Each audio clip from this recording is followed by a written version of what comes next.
खामोशी का एहसास जो है, सोचती हूँ कि एक चिट्ठी लिखूं। मैं उस वक्त 12 साल की थी जब उन चार ने मिलकर मुझे नोचा था। मैं चीख चिल्ला रही थी, पर मानो किसी हैवान ने दबोच लिया हो। छुड़ाने की हर कोशिश नाकाम रही। माँ ने कई बार मना किया था, उस पुराने मंदिर की तरफ कभी मत जाना। भला मैं कहाँ मानने वाली थी। उस पुराने मंदिर के पास खूब ढेर सारी गौरैया आती थी। आपको तो पता होगा न, ये कौन सी चिड़िया है। उनको देखना घंटों तक, उनकी चहचहाहट को सुनना अच्छा लगता था। दिल को सुकून मिलता था। दिन से दोपहरी और दोपहरी से सांझ तक। घर के नाम पर कुछ था ही नहीं। बाप शराबी, जो अधिकतर गरीब घरों की लड़कियों के पिता होते हैं, रोज रात को शराब पीकर माँ को पीटना, गाली बकना रोज का यही चलता था। एक दिन तो पता चला ट्रक के नीचे गिरकर मर गया। सच कहूँ तो हमको तो रोना भी नहीं आया। वो क्या है ना, उसने कभी हमसे प्यार से बात ही नहीं किया, तो भला हम काहे रोते। अच्छा हुआ मर गया। लेकिन हमारी माई बहुत फूट फूट के रोई थी। उस दिन हम तो मस्त खुश होकर निकल दिए, चावल लेके हाथ में पुरानी मंदिर की तरफ। तभी तो हैवान आ गए। हम बहुत लड़े, पर हमरे में इतना कहाँ दम। हड्डियों का ढांचा ही तो थे, क्योंकि एक तो वक्त खाना भी पेट भरकर मंगलवार को मिलता था। शाम के वक्त भंडारे में एक एक कर वो सब हम पर चढ़ गए। हम बहुत चीखे चिल्लाए, पर कुछ नहीं हुआ, बस खून बहता गया। ऐसा लग रहा था हर तरफ से हमारे शरीर को नोचा जा रहा है।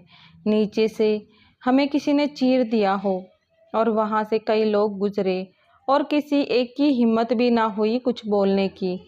हमें नोचने के बाद अधमरे नंगे बदन से बीच सड़क में छोड़ दिया।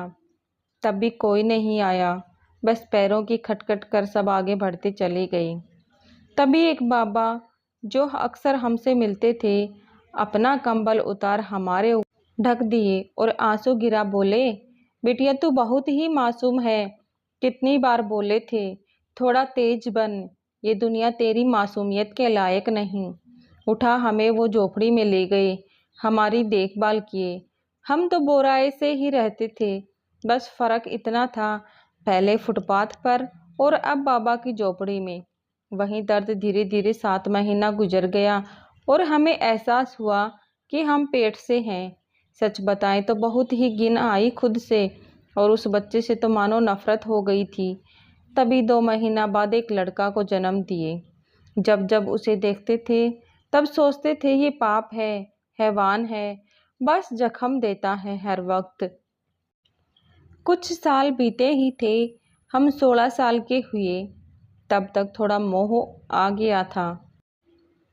लल्लू नाम रख दिए थे उसका, लेकिन हमें न पता थी किस्मत ऐसा खेल खेलेगी। अभी तो प्रेम हुआ ही था उससे, फिर से उसके साथ जीना सीख रहे थे। तभी एक दिन एक औरत लल्लू को हमारे हाथ से छीन भाग रही थी कि सामने से ट्रक मार दिया और हमारा लल्लू। उस दिन के बाद बोरा गए हम। अब अचंभा होता है, हम तो उससे प्रेम भी ना करते थे, फिर भी पगला गए थे। पर अब समझ आता है, प्रकृति का नियम है। एक औरत नफरत कर सकती है, पर माँ नहीं। हमें पागलखाने भर्ती करा दिया गया। कभी हंसते थे तो कभी जोर जोर से रोने लगते। लल्लू की खून से सनी बुरसेट को हर वक्त सीने से लगाए फिरते थे। ऐसा हो गया था कि इकलौती जीने की वजह छीन ली गई हो हमसे। बस यूं ही कुछ साल बीत गया। उसके बाद एक मैम साथ ले गई और नई जिंदगी दे दी हमको। पढ़ाया लिखाया, अब हम सिर्फ लिखते हैं, क्योंकि जख्म तो कभी भरेंगे नहीं। मुझे तो सदा ही हरे रहेंगे, इसलिए दूसरों को प्रेरणा देने की सोचते हैं। और उस दिन के बाद हमने अपनी माई से मिलने की कोशिश नहीं किए, क्योंकि वो एक बार पहले ही मर चुकी थी। हमारी बर्दाश्त ना ही कर पाती।